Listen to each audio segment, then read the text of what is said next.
के महीने में नवमी तिथि को माता जानकी का प्रागट्य हुआ है पृथ्वी से।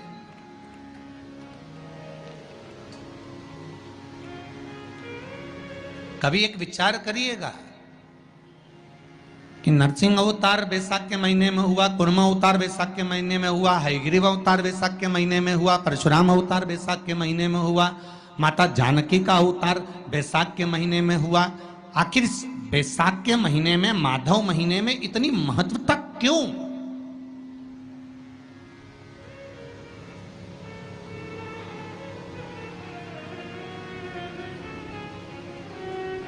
बैसाख के महीने में पड़ने वाली एकादशी, चतुर्थी, प्रदोष, अमावस्या, पूर्णिमा, शिवरात्रि, ये सभी इतनी महत्वपूर्ण क्यों हो जाती है?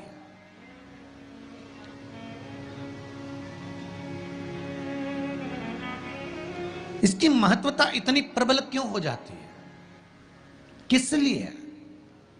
क्योंकि बैसाख का जो महीना पड़ता है, सूर्य की संपूर्ण तपन, सूर्य देव अपने पूर्ण तेज के साथ में, पूर्ण तेज के साथ में मृत्यु लोक के निवासियों पर, चाहे जलचर हो, थलचर हो, वायुचर हो, चाहे जो जीव हैं, उस पर जब किरण फेंकते हैं तो संसार का जो मनुष्य है उस पर जब ताप पड़ता है तो ताप पड़ने के कारण उसके मुख से भगवान का नाम निकल ही जाता है, स्मरण नाम निकल ही जाता है। जब उसके मुख से भगवान का नाम निकलता है तो वो भगवान की शरणागति खुद ग्रहण कर लेता है स्वयं।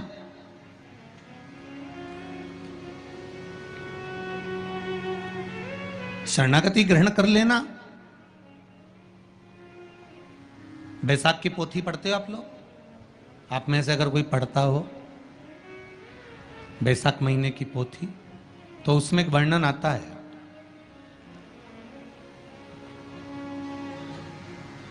गीता प्रेस गोरखपुर के कल्याण अंक में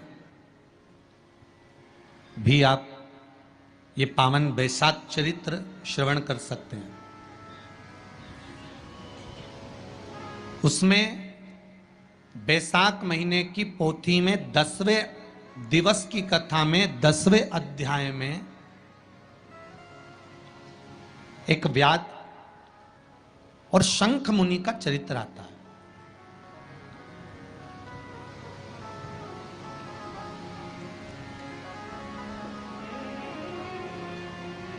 शंख मुनि एक बार निकलकर भगवान शंकर के मंदिर में जल समर्पित करने के लिए जा रहे थे और शिव मंदिर की ओर जाते जाते जाते जाते जाते जाते बीच मार्ग में चलते चलते चलते चलते और वो शंख मुनि जब शिव के मंदिर में पहुंचे, शंकर भगवान के मंदिर में जाकर उन्हें दर्शन किया,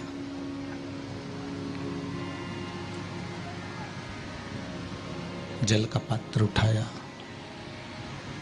और वो जल का पात्र उठाकर जब भगवान शिव को समर्पित कर रहे थे तो उसी समय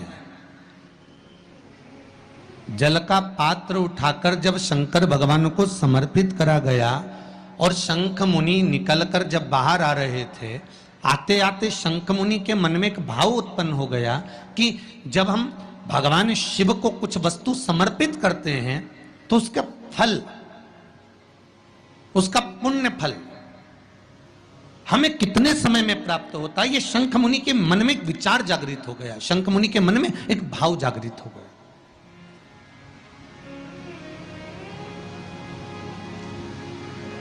कई माताएं पशुपति व्रत करती हैं, कई ऐसी भी माताएं हैं जिन्होंने 2-3 बार पशुपति व्रत कर लिए होंगे, दूसरे को बताया, उसने व्रत करा, उसका हो गया, उसको फायदा भी मिल गया, और ये 3 कर ली, उसके बाद भी कुछ ना कुछ रह गया। तो इसके मन में आया कि बताओ, मैं भी व्रत कर रही हूँ, ये भी व्रत कर रहे हैं, ये भी व्रत को सुन कर रहा है, मैं भी व्रत कर रही हूँ, आखिर बात समझ में नहीं आती। उसको लाभ मिल गया, मुझे लाभ नहीं मिला।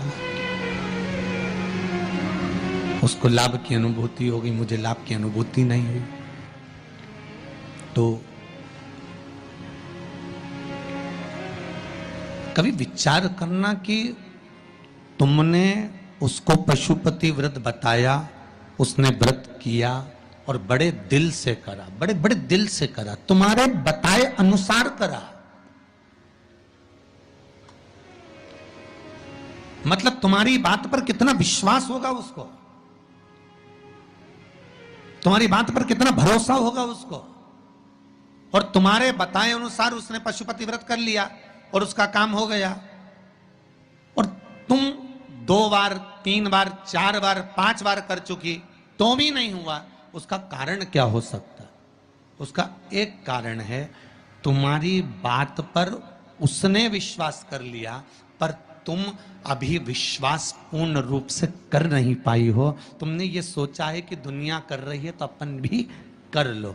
एक बार महाराज ने बोला है कर लो, देखा जाएगा। पर तुम्हारे भारत में वो जागृत था, तुम्हारे पास में वो बल, तुम्हारे पास में वो जागृत था, तुम्हारे पास में वो बल, तुम्हारे पास में वो वेग, तुम्हारे पास में वो बल प्राप्त नहीं हुआ, वो विश्वास जागृत नहीं हुआ। यदि तुम्हारे पास वो विश्वास जागृत हो जाता, वो बल जागृत हो जाता, तो तुमने जब पशुपति व्रत करा उसका फल तुमको मिल जाता। अगर विश्वास जागृत होता तो फल मिल जाता। एक नियम बना लो बैसाख महीने से कि बेलपत्र का वृक्ष हो या पीपल का वृक्ष हो या तुलसी का पौधा हो या आंवले का वृक्ष हो या बट वृक्ष हो, उस वृक्ष के नीचे बैसाख के महीने में जो जल समर्पित करा जाता है, उस जल की पुण्य इतनी प्रबल हो जाती है कि व्यक्ति के जीवन में जितना पाप कर्म करा होता है वो सब निष्फल हो जाता है, वो सब समाप्त हो जाता है।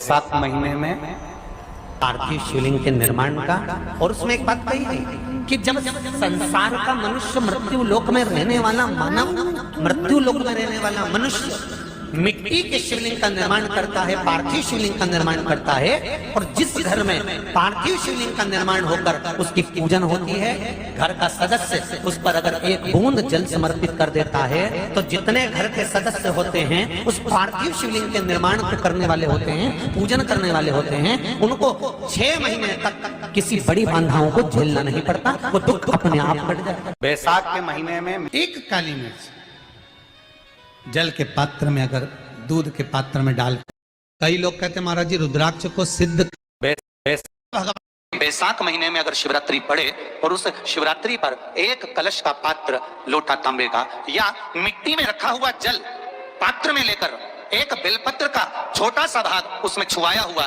और फिर निवेदन कर रहा हूं अगर बेलपत्र उस दिन नहीं मिले तो पात्र लेकर चले जाना मंदिर में, मंदिर में शंकर जी पे तो बेलपत्र चढ़ी होगी ना, अरे बोलो तो जरा, चढ़ी होगी ना, उसी बेलपत्र को धोकर फिर जल के पात्र में उसको छुआकर फिर शंकर भगवान को भाव से, दिल से जो चाहते हो, धन वैभव संपदा सत्ता या रोग से मुक्ति, चाहे उदर से जुड़ी हो। हाँ, एक चीज का ध्यान करना, अगर संपदा के लिए, विवाह के लिए या विद्या के लिए या अन्य चीजों के लिए आप शिव जी को जल चढ़ा रहे हो तो उसके जल को उठाकर नहीं लाना है। और अगर रोग के लिए जल चढ़ा रहे हो कि मुझे ये तकलीफ है, घर में ये बीमारी चल रही है या रोग चल रहा है या किडनी का या लीवर का या कैंसर का या ब्लड प्रेशर का, तो जो जल तुमने समर्पित करा उसको लेकर आकर आचमन भी करना।